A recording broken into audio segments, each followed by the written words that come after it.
Good afternoon, ladies and gentlemen. It is Saturday, the 16th of July, I think. It's about 6 in the evening, and my work for the day is done.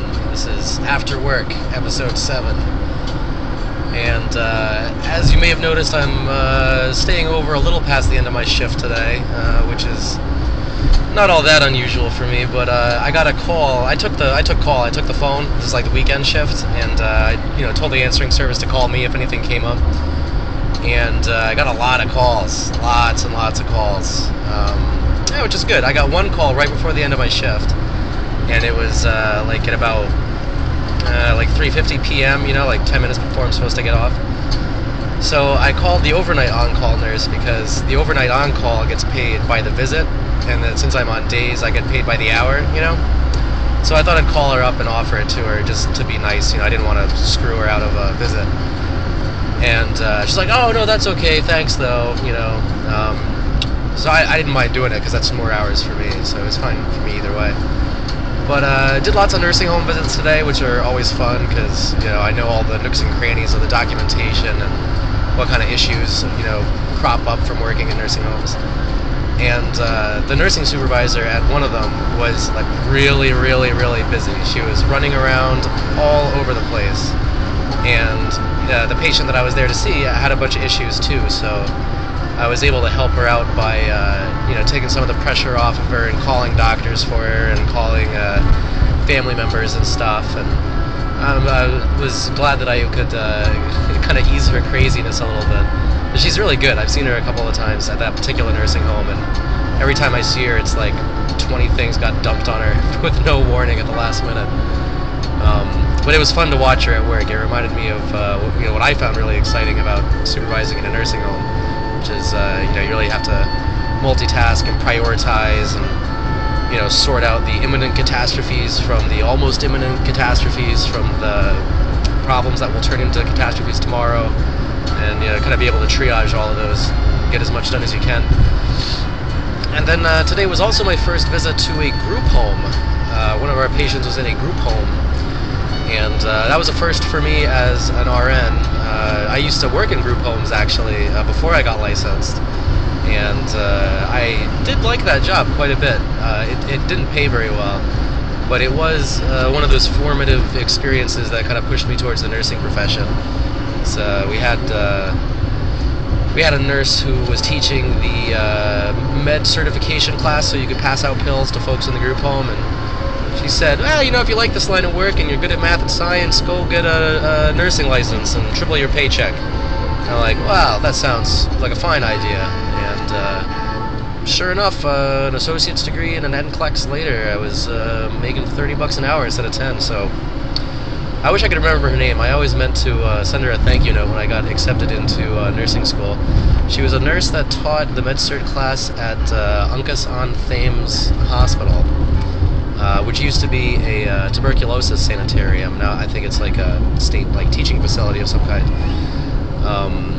But I forgot her name. Never got. There's so many thank you notes I just never wrote to all sorts of different people, like co-workers who got canned that I really appreciated and I felt like I learned something from, and some of them I've gotten a chance to catch up with later, but there are definitely a lot of those thank you notes that I never got a chance to write. And the rest of it was home visits, and home visits are alright, home visits are cool. I went to some really interesting neighborhoods and houses lately, tucked away in little corners of my neighboring towns that I've never seen before. So it's always kind of nice to see these unique little buildings and the different architectures. It's kind of a crazy part of the world. Maybe other parts of the world are like this too, but it seems like there's a lot of variability in the architecture styles and the town layouts, like the way the roads are laid out and stuff, It's like always something a little different.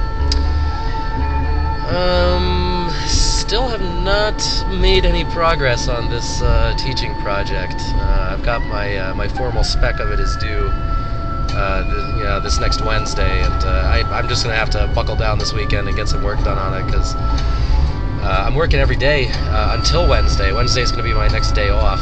I'm working Saturday, Sunday, Monday, Tuesday, and then Thursday and Friday. So I am going to be in the money, as they say, which is great. I just wish I didn't have to wake up so early to do it.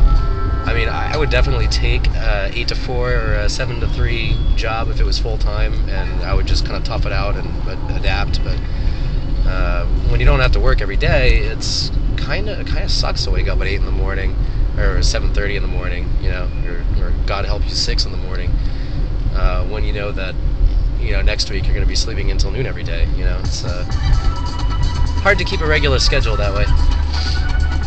And yeah, you know, I think I'm almost home now. I think I'm just going to keep driving in my own neighborhood. Pretty much done all my documentation for the day.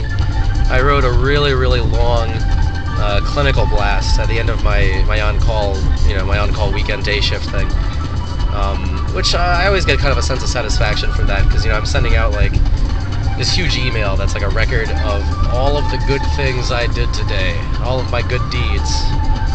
Here it is in an email. This is how I brightened everybody's day. And I get a lot of good feedback about my writing, like my professional writing. I haven't really done a lot of writing for pleasure in a while. You know, I used to blog faithfully, and I keep signing up for like blogging projects here or there, thinking that it's gonna like motivate me to get back into doing it, but it hasn't been happening. Between work and school, you know, when I'm not doing work and I'm not doing school, it's hard to work up the motivation to you know, initiate a writing project. So my clinical notes are really like my creative writing now. You know, like it's got to be like to the point, and other people are going to read it, and you don't want it to, you know, be overly verbose, but at the same time you want it to be clear. And I personally hate using abbreviations. I don't know how you all feel about this, but you know, I know there's a lot of abbreviations that are standardly, you know, that are common and standardly accepted in the healthcare profession, and there's maybe even greater number of abbreviations that you must never use because they're deadly dangerous to use. So I just try to avoid using abbreviations in general. I mean, I think it's kind of lazy. Sometimes I'll use them, but the challenge in writing these notes is not to like not make it too short or too long, but to present the information as succinctly as possible, and to put it in an order that gives it like a good flow, you know, that it really tells a story, and tells a story that would be, you know, that would make a lot of sense to other professionals, you know, to the social workers and to the nurses, and really like figure out what it is they want to know most and put that first, and then, you know, kind of go into more detail later on. And I've gotten a lot of great feedback on this so far. It's really a shame that I probably can't get away with just uploading like some of my clinical notes and just posting them like to a blog or something, because some of them I really think are like, you know, like Shakespeare level, you know, like some of these are some good clinical notes, but, you know, there's all these privacy implications of that and stuff like that. So even though the way that I write doesn't include any personally identifying information,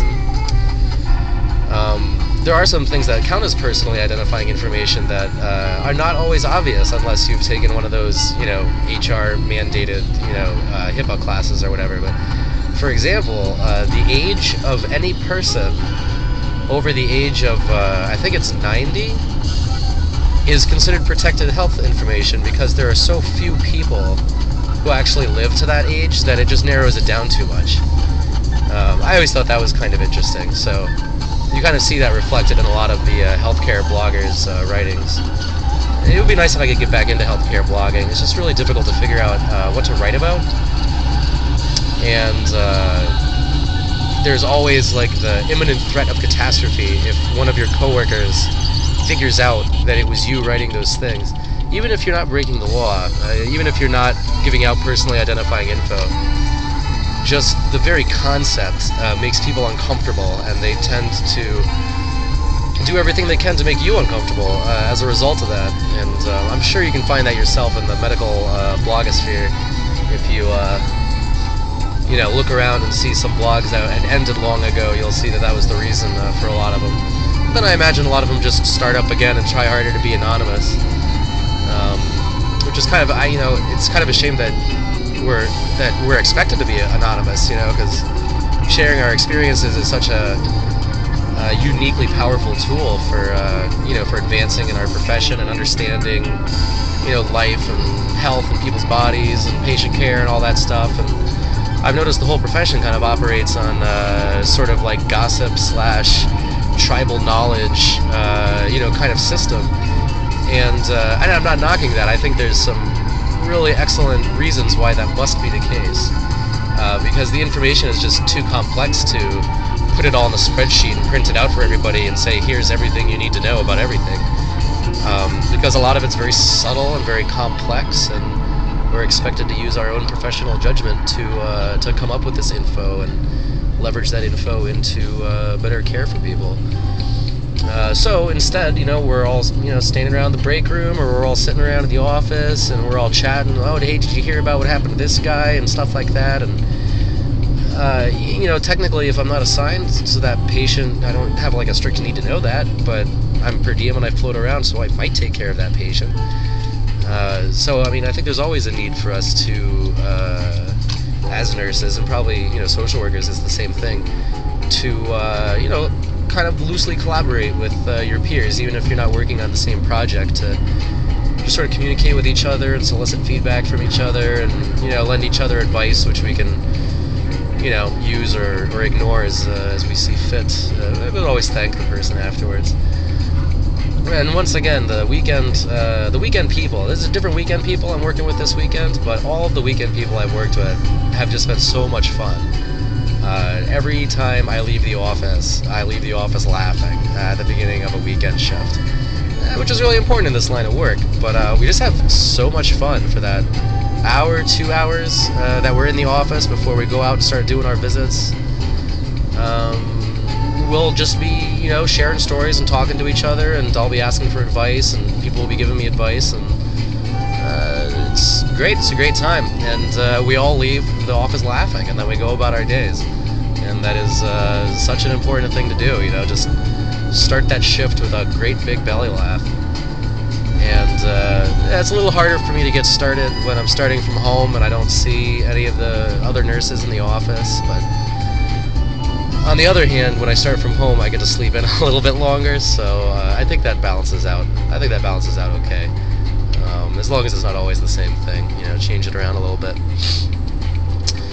And I applied for another job at another nursing home today. I applied for a job at a nursing home that's right down the street from my house, because of all of the political craziness and power struggles and madness going on at the other nursing home that I haven't been getting too many shifts at. They'll call me for a shift once in a while, but it's always the last minute, and it's always on a day when I'm working already. So after 4 months of not calling me or giving me any shifts, I think it's a little unfair to expect me to just like clear my schedule and just like keep myself available at a moment's notice to come join your clusterfuck, that I spent the last 2 years of my life trying to keep in order. And, obviously I miss the place, and it's kind of hard to be separated from the patients and families that I've built up such good relationships over the last 2.5 years, and the coworkers, too, that I've built up good relationships with over the last, couple and a half years, but most of them have been fired by now, which is really a shame, because a lot of them were a lot of fun to work for. So I found out about this job by going to that cocktail party that I mentioned in the last episode. It was like a cocktail party / raffle benefit for like some local women's shelter or something. I guess it's something this nursing home does semi-regularly. And everybody that I met there, the nurses and the social workers and the PTs, they're like, oh, this is such a great place to work. Everyone here is really cool. This is a great employer. And so I just had to fill out an app. I miss working in a nursing home, and the hospitals kind of seem like a lost cause right now, as much as I hate to say it. I'll keep trying, but, doesn't really seem like the hospitals are too interested in this nurse. Maybe it's because I have a Y chromosome, I don't know. But yeah, I submitted an application for that other nursing home yesterday, and the director of nursing seems really nice, and the facility looks really nice, and I talk to people who've got family members that stay there, and they say, "Oh, this is the best. We would never send them anywhere else." And a lot of repeat customers, and like if somebody comes through for rehab, for like a replacement knee or something, and then they decide, "I'm never going to any other nursing home. This one is the best." That's a great thing to hear. I heard that a couple of times at the nursing home I worked at, and that's a good feeling to have repeat customers that will go to your nursing home and no other ones.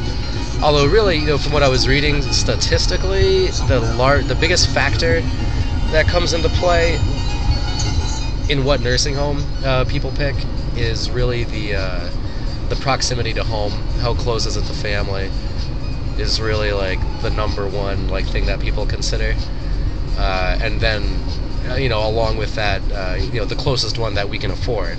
For one thing, I mean, do they accept Title 19? Usually plays into that somewhere, but the proximity to home is kind of the background variable that all the other ones kind of dance around. So it'll be tough to see if I can do 2 per diem jobs again, because I'm filling in. I mean, for hospice it works out fine, because when they need me to come in for per diem shifts, they knew in advance that they needed me to come in, and they plan it with me. They call me like a week before, and they actually plan ahead. They're actually organized, and that's great. That makes it very easy to work for them. So hopefully I can find another per diem job where that is the case, and I can pick up some more shifts. I would really like a full-time job. If any of you listening are in the position to hire an RN and don't mind the fact that I have a Y chromosome, I'm considering other offers, because I need health benefits. Yeah, I could pay for them out of pocket. I could get state insurance or something, but I really would like employment that has benefits, because I'm supposed to get tested for a particular type of cancer that an immediate family member had, and they tell you're supposed to get tested for this kind of cancer 10 years before they were diagnosed with it.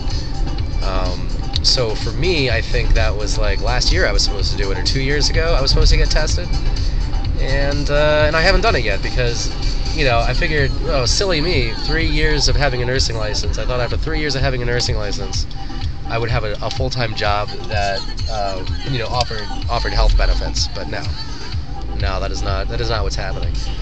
Yeah, I looked at the state again, because there's a couple of state nursing jobs that look really cool, but it looks like they're in a hiring freeze, and which is really too bad, because I wanted to try out psychiatric nursing at the state mental hospital, because we have a really nice state mental hospital at a few towns over, maybe about a 40-minute drive from here. We've got a really excellent one. I mean, totally transformed from your stereotypical,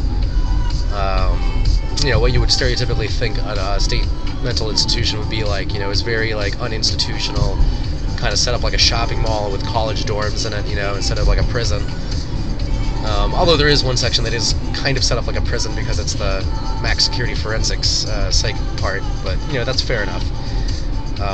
But very progressive, very focused on rehabilitation and getting people out of the community who can get back out into the community, and I said that wrong. Getting people out of the community who need to stay out of the community, and getting people back into the community who can get back into the community.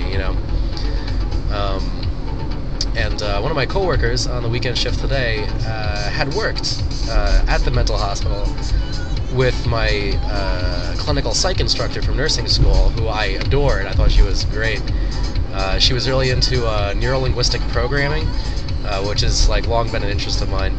And the state actually paid for her to go to some $4,000 or $5,000 seminar on neuro-linguistic programming. And she said the thing that she was using it for was to teach certain patients in the mental hospital how to manipulate people more effectively. And I thought this was a very interesting idea. She said that it was very controversial, and a lot of her peers and a lot of her superiors were not very happy that she was doing this.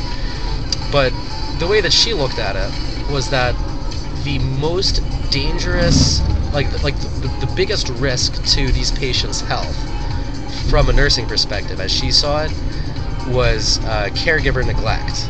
Caregivers getting burnt out and neglecting these people who have very serious mental problems, and have, most of them committed very horrible crimes to get to where they are. And a lot of them would, try to get what they want, like everybody tries to get what they want, but they weren't doing it very well, or they weren't doing it in a very adaptive way.